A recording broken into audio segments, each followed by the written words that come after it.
Hello and welcome to the Superscript New Comics Book Minute for the week of Wednesday, April 19th.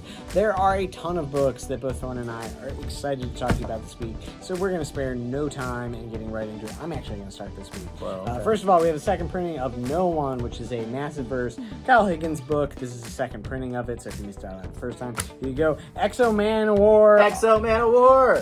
Which we are weirdly excited about, mainly because It's really good! Becky Cloonan is writing it. It actually made me go back and read a bunch of Exo Man of War stuff. I don't recommend that, but I do recommend reading this.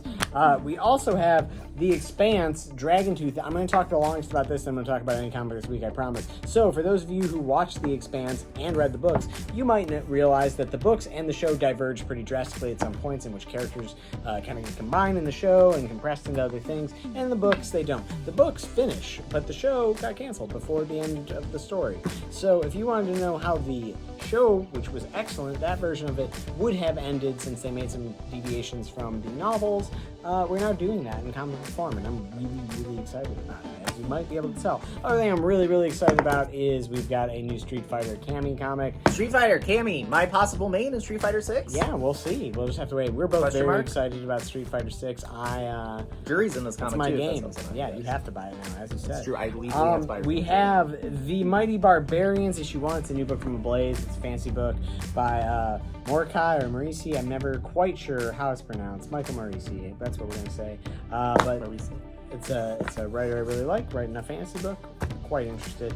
We've got the Dawn of DC Nightwing number 103. Nightwing's been great, and now Nightwing plays a much more central role in the DC universe. The Titans have kind of replaced the Justice League. And the Titans are in it. Yeah. Starfire, Raven, So the characters you like that DC never writes good are getting written good. And they are central to the next 10 years. Beast Boy has of an DC eye patch. Comics. Those are all these things are true. So, good time to jump back into Nightwing. Also, good time to jump back into the DC universe, and this is a great window by which to do so. We also have in the Marvel universe, we have Hellcat by Chris Cantwell, which is continuing from Chris Cantwell's run on Iron Man, which kind of revitalized Patsy as a major character. That's how many. But anyways, I love Chris Cantwell. I love Patsy. I'm very One of Marvel's oldest characters. Didn't know that. But anyway, She predates the Fantastic Four. issue 1 was pretty good. I'll read anything Chris Cantwell writes. We also have this awesome Predator Volume 1 book. There's a new volume of Predator starting soon. Ed Brisson and Kev Walker on Predator is pretty outstanding. It's really good. It's like far future sci-fi Predator, which you don't see enough of, in my opinion. We also have Daniel Warren Johnson's Jurassic League. What if the JLA were dinosaurs? That's it. That's all you need. What if Daniel Warren Johnson drew those dinosaurs? He doesn't actually draw. What if he wrote about them and drew all the covers? He did do the cover. It's still pretty good. It's exactly what you think. It's cool. It's got. Check But it a out. Batman was a dinosaur. And then also, Batman Who Laughs. We got a deluxe hardcover that came out this week. I really like this one. So Yeah, it's got Scott Jock Snyder, art. I think you'll dig it if you know who the Batman Who Laughs is or are interested in him, or if you like Scott Snyder. Or drop. Or Jock. We also have Love and Rockets.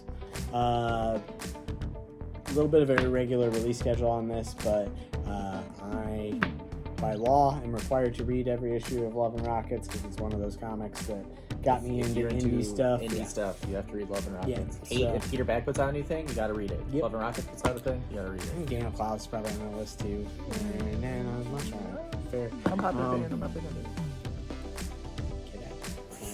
All right, and then we have also this Black Demon Tales, which is a new book from Scout that we thought we'd check out. Got Big Shark? Yeah, looks for fans of Jaws, perhaps. If you like big sharks, and I know a lot of you do. Black Demon Tales.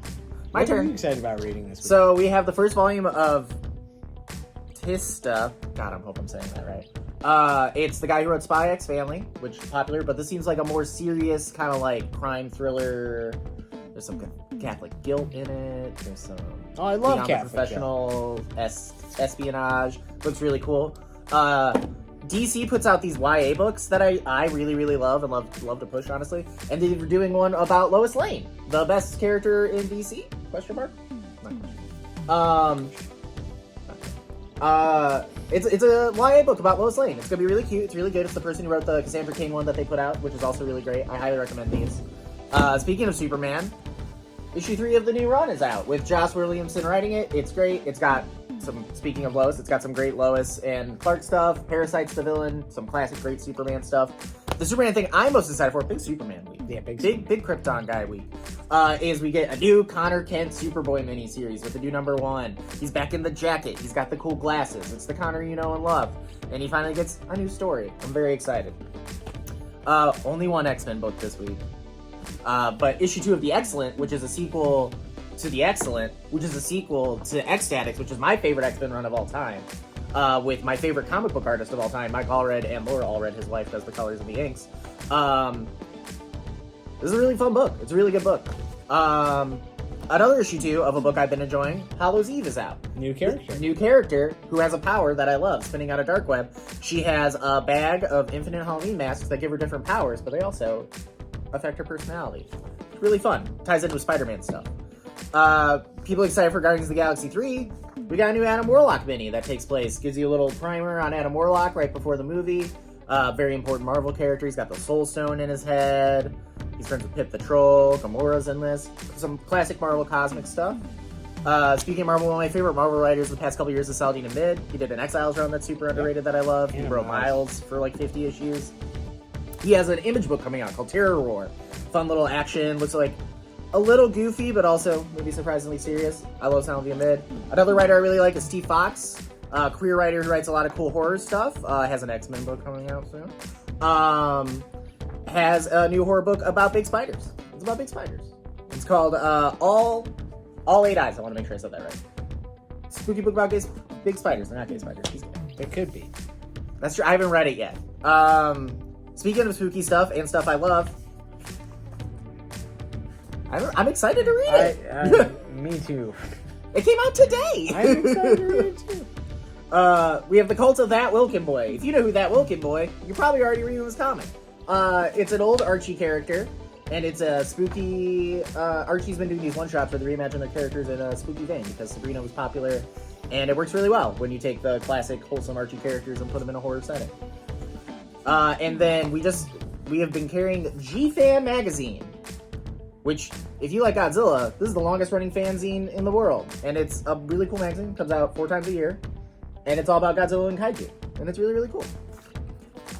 All right. Well, we will be here all week talking about comics. And Godzilla. And Godzilla, specifically. Actually, we've talked about Godzilla kind of a lot this week. He's cool. He's the coolest. Thank you for watching. Let us know in the comments what comics you are excited to read this